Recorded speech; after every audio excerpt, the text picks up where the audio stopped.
Auzubillahiminash-shaytanir-rajim. Bismillahir-Rahmanir-Rahim. In today's class, we are going to discuss the basic concept of mechanics. Physics की branch mechanics है। इसकी बुनियादी जो basic definitions हैं इसको डिस्कस करेंगे। आप पिछली क्लासों में फिजिक्स पढ़ के आए हैं, मैथमेटिक्स फिजिक्स पढ़ के आप आए हैं। पिछली क्लासों में आपने फिजिक्स डिस्कस की है, पिछली क्लासों में आप फिजिक्स पढ़ के आए हैं। तो वहां आपने कुछ चीजें वेलोसिटी एक्सेलरेशन वगैरह जो पढ़ी थी, उसको इस क्लास में जल्दी जल्दी गो थ्रू करके रिमाइंड कराने की कोशिश करेंगे। I am Wasim Ahmed, sir Wasim Ahmed है। और जनाब आप फिजिक्स की क्लास आपकी कंडक्ट करेंगे। सबसे पहले बात करते हैं फिजिक्स होती क्या है। जो आप यहाँ पहुंचे हैं, इस क्लास को, इस वीडियो लेक्चर को देख रहे हैं, इस वीडियो लेक्चर को देखने का मकसद ये है कि आप फिजिक्स पढ़ रहे हैं तो आपको फिजिक्स की बेसिक बुनियादी कॉन्सेप्ट आपको पता होना चाहिए क्या होता है। Physics basically the branch of science है विच ऑब्जर्व द नेचर। जो हमारे नेचर में, हमारे अतराफ में जितने भी काम हो रहे हैं। Sun rises from the east है, हमारे पास आवाज हमें आ रही है, लहरें बन रही हैं, एक दूसरे की आवाजें हमें आ रही हैं। नेचर के बहुत सारे फिनोमेना हमारे पास होते हैं। इनको ऑब्जर्व करना, इनको मैथमेटिकली रिप्रेजेंट करना और एक्सपेरिमेंट करके मुख्तलिफ चीजों को बदल बदल कर उससे हमें क्या नतीजा निकलता है, उसको अगर डिस्कस किया जाए तो इसको फिजिक्स कहा जाता है। एक बहुत अजीम शान, बहुत वसी ब्रांच है। हम बहुत उसके बिल्कुल आटे में नमक के बराबर बहुत ही मामूली से हिस्से को, बेसिक बुनियादी बातों को इस क्लास में डिस्कस करने की कोशिश करेंगे। ऑल्दो कि फिजिक्स की बहुत सारी ब्रांचेस होती है, इलेक्ट्रिसिटी है, मैग्नेटिज्म है, न्यूक्लियर फिजिक्स है, एटॉमिक फिजिक्स है, बायो फिजिक्स है, जियो फिजिक्स है, लॉट ऑफ फिजिक्स की ब्रांचेस हमारे पास है। But in this lecture we are going to be focus on the only one branch, that is the mechanics. हम यहाँ मैकेनिक्स के ऊपर फोकस करेंगे। मैकेनिक्स क्या होती है? This branch of physics is mainly concern with the laws of motion and gravitation. ये motion के कवानीन और ग्रेविटेशन के बारे में इस पे पढ़ा जाता है। ग्रेविटेशन आप जानते हैं कि प्लेनेट हमारे सन के अराउंड रिवॉल्व कर रहे हैं। प्लेनेट एक दूसरे को अट्रैक्ट करने की, जनाब वाली प्लेनेट एक दूसरे को अट्रैक्ट करते हैं। इस तरह से हमारे पास जनाब जो है वो इन चीजों के बारे में पढ़ा जाएगा तो इसको मैकेनिक्स जनाब जो है वो कहा जाता है। मिसाल के तौर पे कार ड्राइव करते हैं, अपने ब्रेक मारते हैं तो कार रुक जाती है। फुटबॉल को किक मारते हैं, फुटबॉल दूर से दूर चली जाती है। बाइसिकल चलाते हैं, फोर्स लगाते हैं तो बाइसिकल चलना शुरू हो जाती है। या प्लेनेट हमारे अराउंड मूव कर रहे हैं, ये तमाम के तमाम बातें हमारे पास मैकेनिक्स में शामिल होती हैं। मैकेनिक्स में हमारे पास ये सारी बातें आती हैं। Now we come to the physical quantity. अब हम जब फिजिक्स की बात करेंगे तो physics is all about physical quantity. Physical quantity क्या होती है? तवज्जो से गौर से स्टेटमेंट को बिल्कुल वर्डिंग बाय के साथ एक एक लफ्ज समझ के करने की कोशिश कीजिएगा। A physical quantity is a physical property. एक फिजिकल प्रॉपर्टी होती है किसकी? किसी फिनोमेना की। कोई अमल हो रहा है, गाड़ी चल रही है, एक प्रोसेस हो रहा है, उस गाड़ी की चलने की। मैं बोल रहा हूँ, आपको आवाज आ रही है, आप आवाज सुन रहे हैं, आप देख रहे हैं चीजों को। ये फिनोमेना है। ऑफ अ बॉडी, किसी बॉडी के बारे में बात कर रहे हैं, कार के बारे में बात कर रहे हैं, छोटी है, बड़ी है, उसका मास कितना है, उसका वॉल्यूम कितना है, ये बॉडी के बारे में बात कर रहे हैं, सब्सटेंस के बारे में बात कर रहे हैं। That can be quantified, that can be quantified by measurement. जिसको मेजरमेंट करके क्वांटिटी की शक्ल में रिप्रेजेंट किया जा सकता हो। इसको क्वांटिटी की चीज को मेजर करके क्वांटिटी की शक्ल में रिप्रेजेंट कर सकते हो, उसको फिजिकल क्वांटिटी कहा जाता है। स्पीड, गाड़ी चलाते हैं ना बेटा, स्पीड लिखी हुई आ रही होती है हमारे पास। 10 किलोमीटर है, 20 किलोमीटर पर आवर है, 60 किलोमीटर पर आवर है, स्पीड कराती है। बाजार जाते हैं, चीजें परचेज करते हैं, 1 किलो मैंगो चाय खरीदने हैं, 2 किलो मैंगो खरीदने हैं, दूध लेना है, 1 लीटर दूध लेना है, 2 लीटर दूध लेना है, एक काम करना है, आधे घंटे में करना है, 5 मिनट में करना है, टाइम है, मास है, ये सब के सब हमारे पास क्या होती है? फिजिकल क्वांटिटी होती है। A physical quantity can be expressed as a combination of a magnitude expressed by a number, usually a real number, and a unit। कोई भी फिजिकल क्वांटिटी होती है उसको किसी क्या करेंगे मेरे बेटा? किसी मैग्नीट्यूड से रिप्रेजेंट करेंगे। जो एक नंबर होगा और जो मैग्नीट्यूड होगा, उसके दो हिस्से होंगे। एक हिस्सा नंबर होगा और एक हिस्सा उसकी यूनिट होगी। यूनिट क्या होती है मेरे बेटा? किलोग्राम है, लीटर है, मिलीलीटर है, सेकंड है, न्यूटन है, ये सब यूनिट कहलाती है। एग्जाम्पल देख लेते हैं। लेंथ है, मास है, टाइम है, टेम्परेचर है, इलेक्ट्रिक करंट है, ल्यूमिनस इंटेंसिटी है, अमाउंट ऑफ सब्सटेंस होती है, वेलोसिटी होती है, एक्सेलरेशन होता है, फोर्स होती है, एनर्जी होती है, बेतहाशा बहुत सारी होती है। All of these are physical quantities. ये सारी की सारी फिजिकल क्वांटिटीज है। इनमें से चंद एक के बारे में हम यहाँ डिस्कस करेंगे। इनमें से चंद एक के बारे में जनाब इस क्लास के अंदर पढ़ा जाएगा, और रिमेनिंग के बारे में इंशाल्लाह फिर जो है वो जैसे हिसाब क्लास बढ़ती रहेंगी, नई नई चीजें आती रहेंगी। कुछ इस फर्स्ट कुछ इस क्लास के अंदर है, कुछ अगली क्लासों में हमारे पास होंगी। फिजिकल क्वांटिटीज को हम दो हिस्सों में क्लासीफाई कर सकते हैं। वैसे तो बहुत तरह की क्लासिफिकेशन होती है, हम यहाँ जब बात करेंगे तो दो हिस्सों में क्लासीफाई कर सकते हैं। एक को कहते हैं मेरे बेटा स्केलर क्वांटिटी, और दूसरे का नाम होता है वेक्टर क्वांटिटी। अब physical quantity can be categorize into scalar quantities and vector quantities. जब भी किसी क्वांटिटी को स्टडी करते हैं तो पता होना चाहिए कि वो स्केलर क्वांटिटी है कि वो हमारे पास वेक्टर क्वांटिटी है। तो तवज्जो से देखते हैं स्केलर क्वांटिटी क्या होती है। स्केलर क्वांटिटी डेफिनेशन देख लेते हैं। वो तमाम physical quantities which can be express by magnitude and a proper unit are called scalar quantities. एक सिर्फ वैल्यू होगी, मैग्नीट्यूड होगा, नंबर होगा, साथ में यूनिट होगी, डायरेक्शन नहीं होगी। क्या नहीं होगी बेटा? डायरेक्शन इसके अंदर नहीं होती है। आपने कोई दुकान से 1 लीटर दूध ले रहे हैं, तो एक लीटर उसका मैग्नीट्यूड है, एक वैल्यू है, लीटर उसका मैग्नीट्यूड है। डायरेक्शन बताने की हमें जरूरत नहीं है। Scalar quantity do not need direction for their description. Scalar quantities are added, subtracted, multiplied, divided by simple arithmetical rule. जो आम आपके अर्थमेटिकल रूल होते हैं, उन्हीं अर्थमेटिकल रूल के जरिए उनको ऐड कर सकते हैं, सब्ट्रैक्ट कर सकते हैं, मल्टीप्लाई कर सकते हैं, डिवाइड कर सकते हैं। 1 लीटर दूध में 2 लीटर दूध ऐड कर देंगे, 3 लीटर दूध हो जाएगा। सिंपल सी बात है, सिंपल अर्थमेटिक कैलकुलेशन हमारे पास होती है। एग्जाम्पल देखते हैं। वर्क है, इलेक्ट्रिक फ्लक्स है, वॉल्यूम है, विस्कोसिटी है, टाइम है, मास है, टेम्परेचर है, इलेक्ट्रिक चार्ज है, सब के सब हमारे पास स्केलर क्वांटिटीज हमारे पास जनाब जो होती है। ये तमाम की तमाम क्वांटिटीज स्केलर क्वांटिटीज होती है। इनमें से कुछ के बारे में हम अपने इस कोर्स में पढ़ेंगे। बाकी जैसे पढ़ते रहेंगे तो आपको नई नई चीजों के बारे में पता चलता रहेगा। स्केलर क्वांटिटी के बाद जो नेक्स्ट क्वांटिटी हमारे पास आती है that is vector quantity. Scalar quantity के बाद जो नेक्स्ट क्वांटिटी हमारे पास आती है that is the vector quantity. The only difference is that कि वेक्टर क्वांटिटी में हमें डायरेक्शन भी चाहिए होती है। ऑल दो फिजिकल क्वांटिटीज विच है बोथ मैग्नीट्यूड एंड डायरेक्शन, वो क्वांटिटीज जिनके अंदर मैग्नीट्यूड के साथ साथ डायरेक्शन भी हो। एक नंबर होगा, वैल्यू होगी, डायरेक्शन भी होगी। मैग्नीट्यूड होगा, वैल्यू भी होगी, डायरेक्शन भी होगी। जब किसी गाड़ी को धक्का लगाते हैं तो बताना होता है आगे लगाना है कि पीछे लगाना है, डायरेक्शन बताते हैं। ठीक है मेरे बेटा, किसी रिक्शे के अंदर बैठते हैं, टैक्सी के अंदर बैठते हैं, तो उसको बताते हैं डेस्टिनेशन के, हमने उस जगह पर जाना है। जब जगह के बारे में बता रहे होते हैं वो आपकी डायरेक्शन को मेंशन कर रही होती है। कैरेक्टरिस्टिक्स देखते हैं बेटा। We can not specify vector quantity without mention of direction. जब तक डायरेक्शन ना पता हो वेक्टर का कोई सेंस नहीं होता। जब तक डायरेक्शन ना पता हो वेक्टर का कोई सेंस नहीं होता है, प्रॉपर वर्कआउट नहीं करेगा। Vector quantities are added, subtracted, multiplied और डिवाइडेड बाय स्पेशल रूल। इनको ऐड करने के, सब्ट्रैक्ट करने के, मल्टीप्लाई करने के अपने अलग अलग कवानीन होते हैं।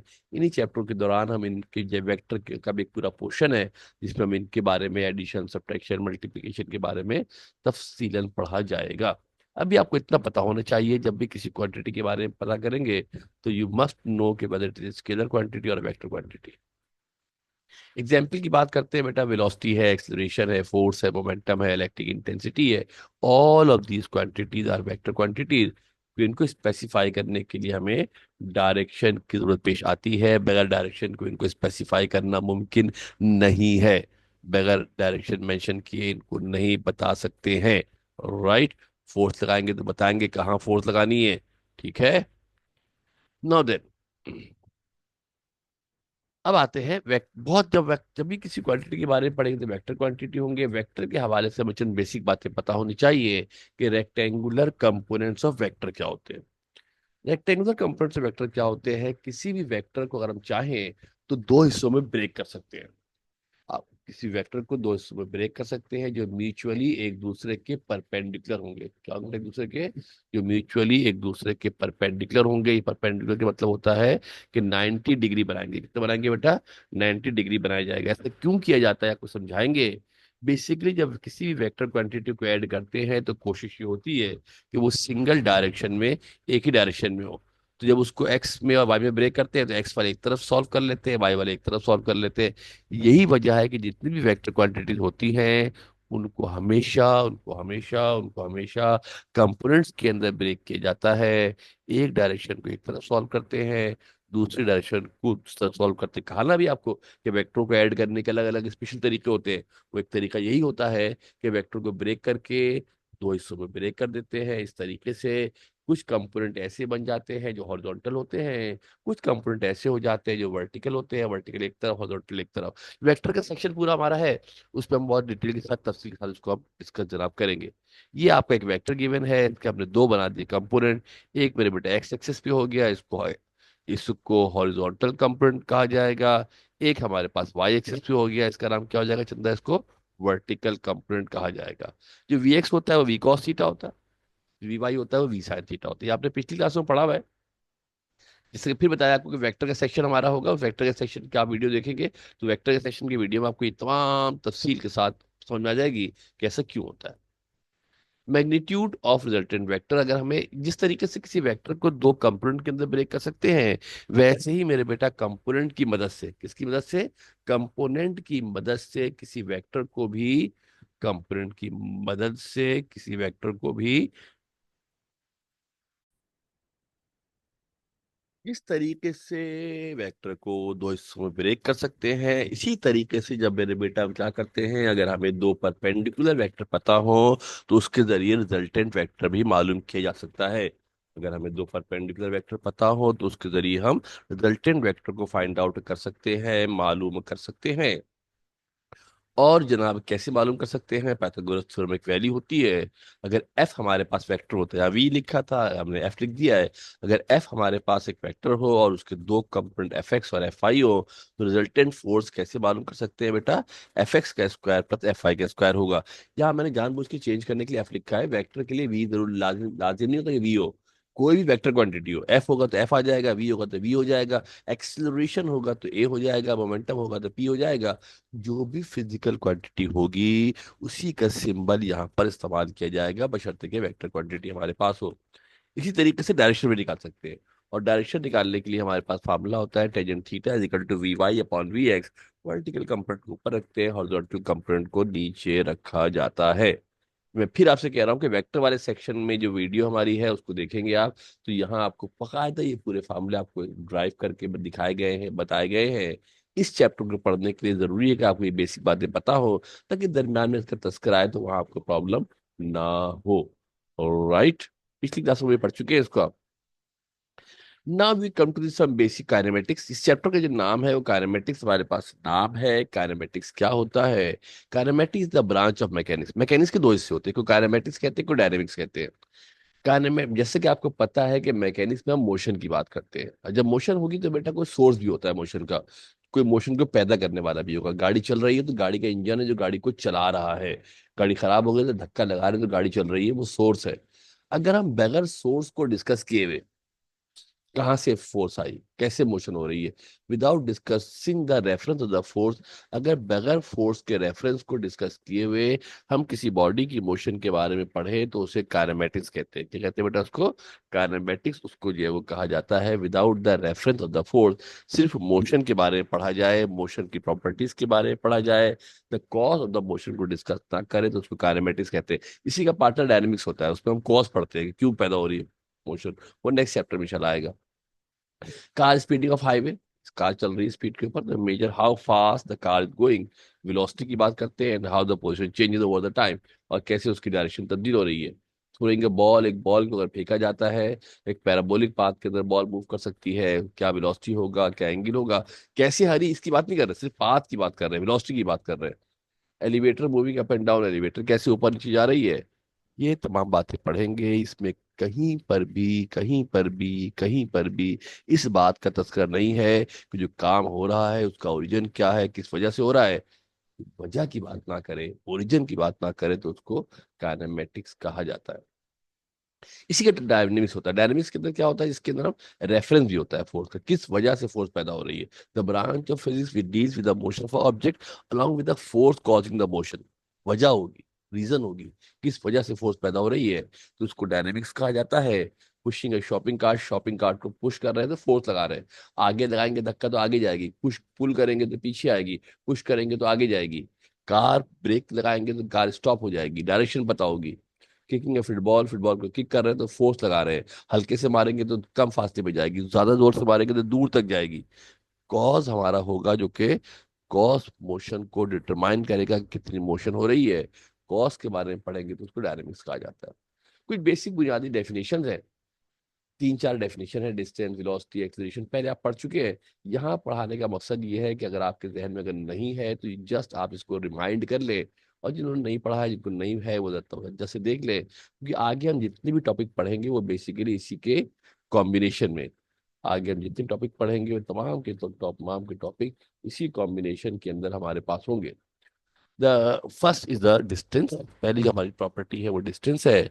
The space covered by body between two point in any direction is called distance. कोई भी डायरेक्शन में हो, जब किसी भी डायरेक्शन के अंदर बात कर रहे हैं, मकसूद डायरेक्शन नहीं है, इसका मतलब स्केलर क्वांटिटी, स्केलर क्वांटिटी जो स्पेस कवर करती है कोई body between two point in any direction is called distance.